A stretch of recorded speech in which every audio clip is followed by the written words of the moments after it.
All right, so we're diving deep into the Silk Road today.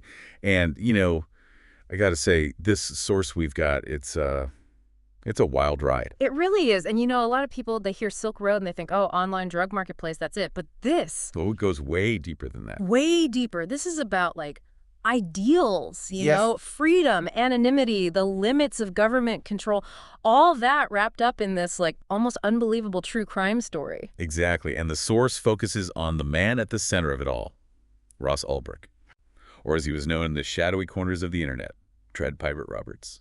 Every time I hear that name, I can't help but picture like the swashbuckling fencer from Princess Bride, except in this story. The stakes are a lot higher than a duel for true love. Right, like we're talking about real-world consequences, legal Yes. battles, and, this whole hidden world most people didn't even know existed back then.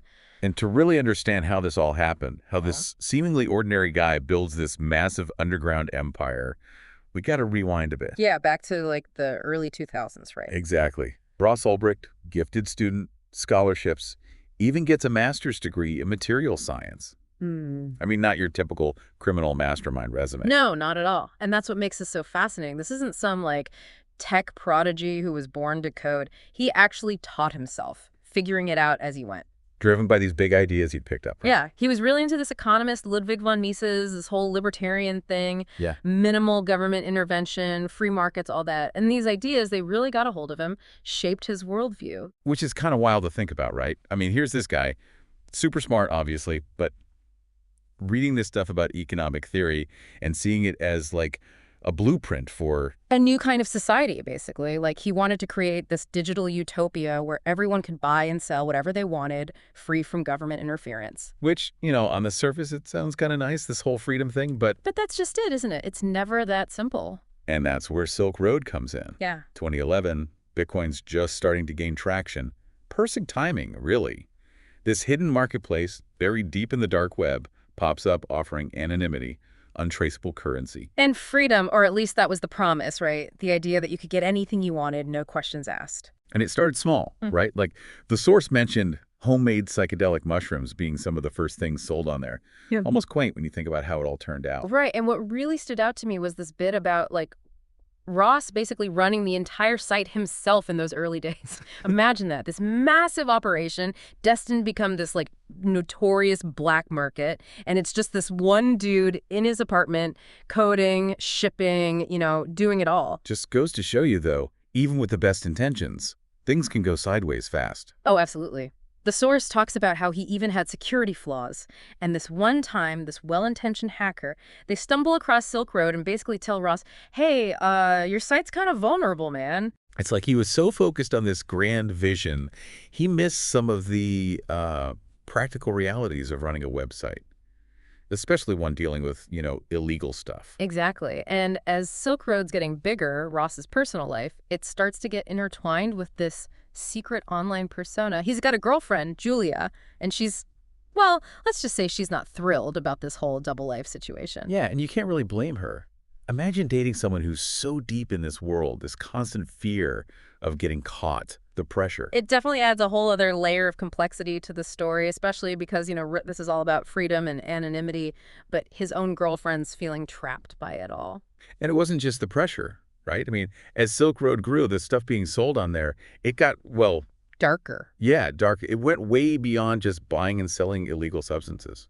It really did. The account actually talks about this one instance, it's kind of disturbing, where a user wanted to use Silk Road to sell human organs. Okay, yeah, that's pretty intense.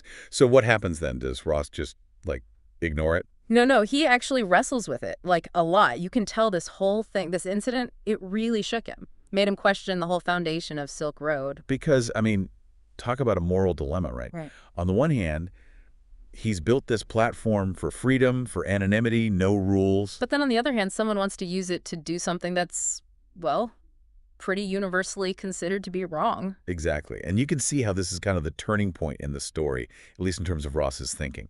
Yeah, it forces him to actually define some boundaries. Like, the source talks about how he drafts this whole code of conduct for Silk Road. It's almost comical, really, like trying to impose rules on something that was built to be rule-free. Yeah, but I guess, what else could he do? If he just ignores it, then Silk Road becomes this, totally lawless. A free-for-all, yeah. And that's the question, right? Even in a space that's supposed to be unregulated, can you really have true freedom without any kind of ethical framework? Because then it's just chaos. Right. Exactly. And that's where, no matter how much Ross tries to distance himself, the real world always finds a way to seep in. And in this case, the real world comes in the form of the FBI. Oh, yeah. They've got their sights set on Silk Road, and they're not giving up. Enter Operation Onion Peeler. Classic. Gotta love a good, dramatic operation name. Right. But it makes sense, right? Because Silk Road, it's buried deep in the dark web, all these layers of encryption. It's like Peeling back the layers of an onion. exactly. Yeah. And the feds, they're trying to trace transactions, infiltrate the site, identify users. It's a whole thing. And meanwhile, you've got Ross, who's constantly looking over his shoulder, right? Yeah. Moving around, living this double life, paranoid that any day could be the day it all comes crashing down. It's got to be exhausting living like that. Oh, absolutely. And I think it speaks to the inherent paradox of what Ross is trying to create, This world without rules, without control, but he himself is trapped by it.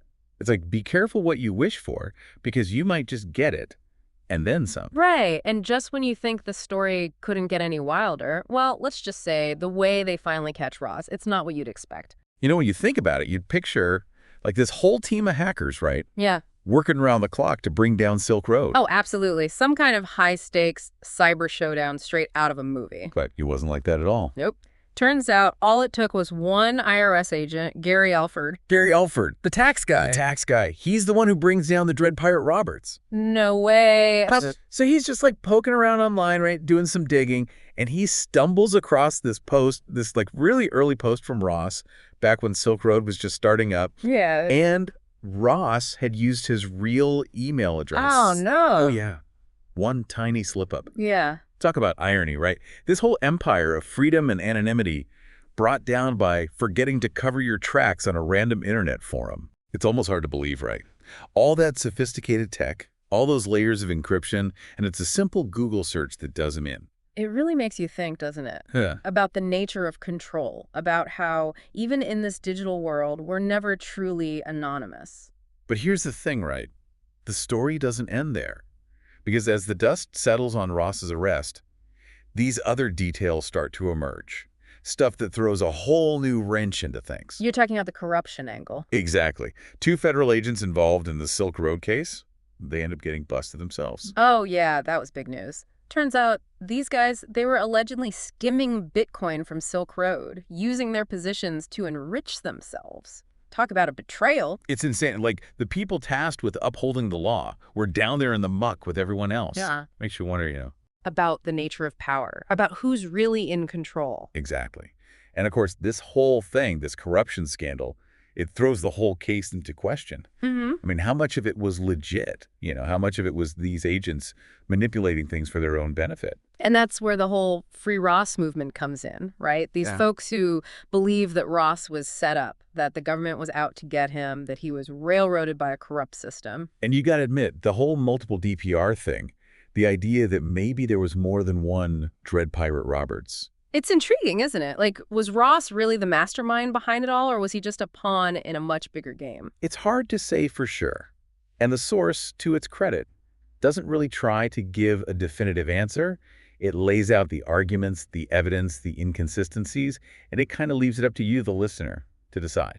Which is, I think, the most powerful aspect of this whole story, because it's bigger than just one guy, one website, one moment in time.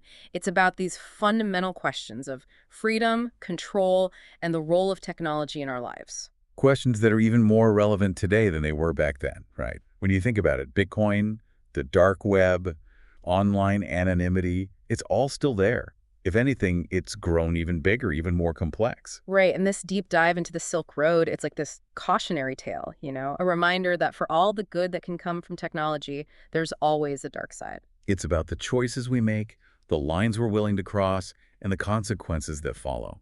And on that note, we'll wrap up this deep dive, but don't worry, this is just the beginning.